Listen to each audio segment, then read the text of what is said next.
Robots. The very word conjures up images of science fiction movies and visions of the future.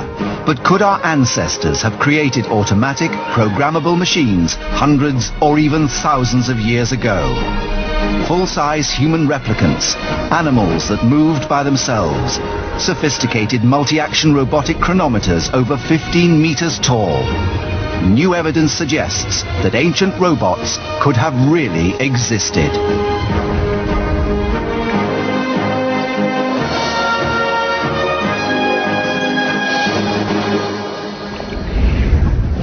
The imposing legacy of the ancient world is still evident today, but temples, palaces and tombs do not tell the full story of life as it was thousands of years ago.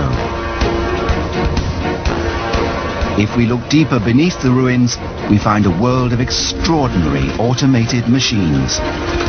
Although the ancients lacked electronics and computers, some of their automata were really surprisingly sophisticated and incorporated concepts like feedback control and programming. We are discovering that the ability to create programmable gadgets has been around for 2 millennia. There existed automated devices that were centuries ahead of their time. And many of these breakthrough innovations gave birth to the science of robotics and to the technologies still used in automated machines today. A lot of people think that robotics was invented at the beginning of the 20th century. But there were proto-robots. There were a lot of proto-robots around throughout the centuries for 2,000 years, and without those we wouldn't have any modern robots. The human imagination has always dreamed of a future where we might interact with life-size human replicants. But this might not be a dream. Could it have happened hundreds of years ago?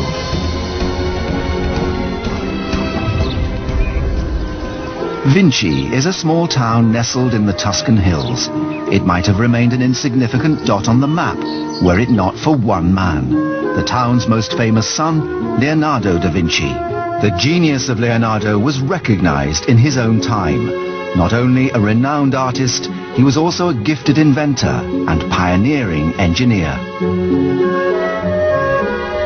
The Leonardo Museum in Vinci contains models of some of the most important and fantastic inventions the world has ever seen. Ingenious counterweight cranes, Leonardo's prototype helicopter, the first in history, strange and claw-like wing designs for futuristic flying machines, and large fortified tanks mounted with powerful cannons 400 years before they appeared on the battlefield. But the museum contains treasures far more valuable than these models. The manuscripts of the actual drawings and notes penned by the hand of Leonardo himself. The collection is known as the Codex Atlanticus. Contained within its pages are sketches and blueprints for hundreds of Leonardo inventions. Hidden among the pages of this text is an extraordinary find, one that challenges the history books. The pages reveal in intriguing detail the inner workings of a fully automated android, made to look like a knight. So now what it's left us with is having to be detectives. It's a bit like an archaeological dig. We have to go in, we have to look at the drawings over and over and over again. It was in Florence that Leonardo did much of his work. Alessandro Romanelli is a curator of the city's Leonardo Museum. It is here that robotics historians have actually reconstructed Leonardo's robot knight, based on sketches he made 500 years ago. Leonardo dedicated himself to the project of an automaton, which is a humanoid machine.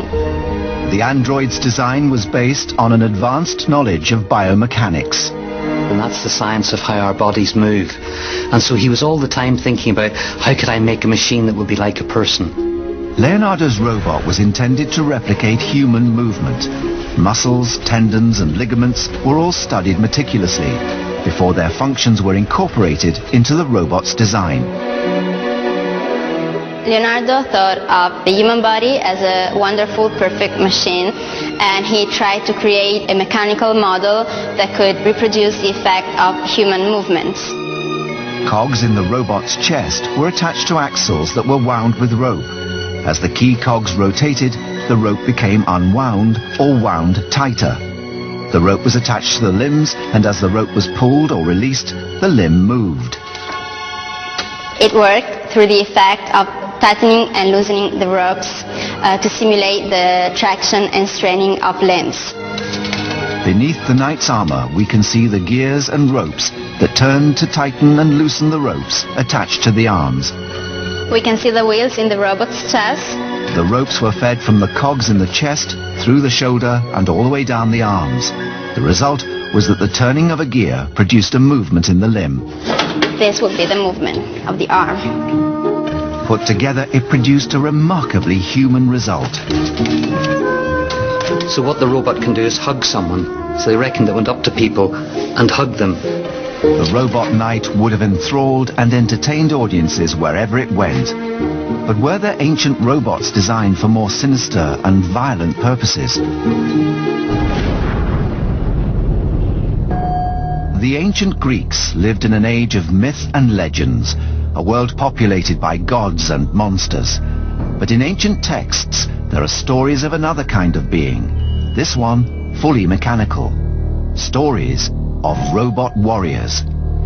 Homer, the most famous of ancient poets and writer of the tale of Troy, tells of the god Hephaestus, the Greek god of smelting and metalwork. He was the god of blacksmiths. He was the god of manufacturers. He was probably the first engineer ever on Earth. Ancient texts say that Hephaestus lived high in the mountains of ancient Greece.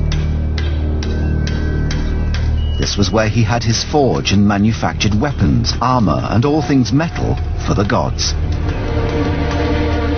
He was said to have produced countless ingenious mechanical devices, but intriguingly, Homer tells us that he also made robots. They're described as having 3 legs and could move and operate independently, as if they were living beasts. Many of the historical references which we read now seem to be fantastical or even ridiculous in the claims, but one of the things that becomes more apparent the more one delves into it is that there may well be a grain of truth in some of these claims.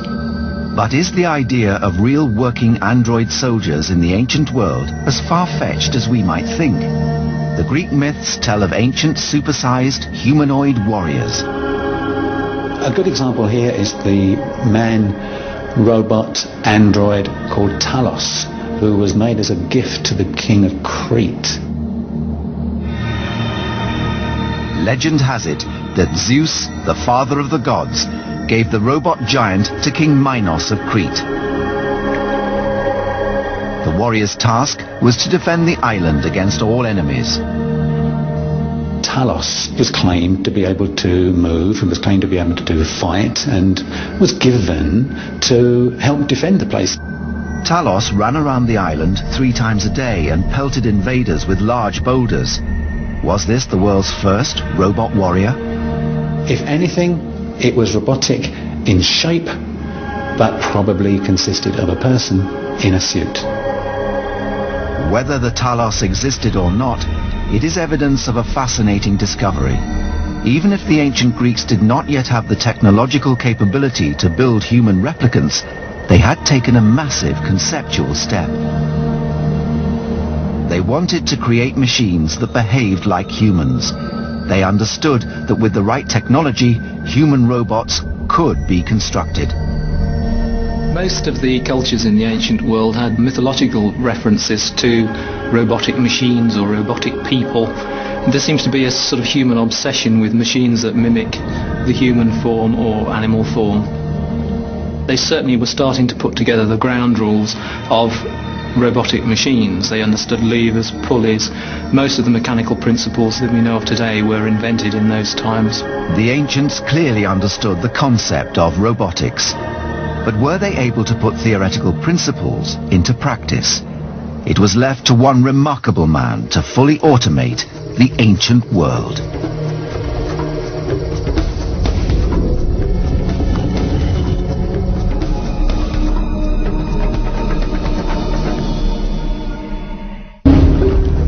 Although we may think of robots and androids as being an invention of the 20th century, there's incredible evidence of early automated devices in ancient times.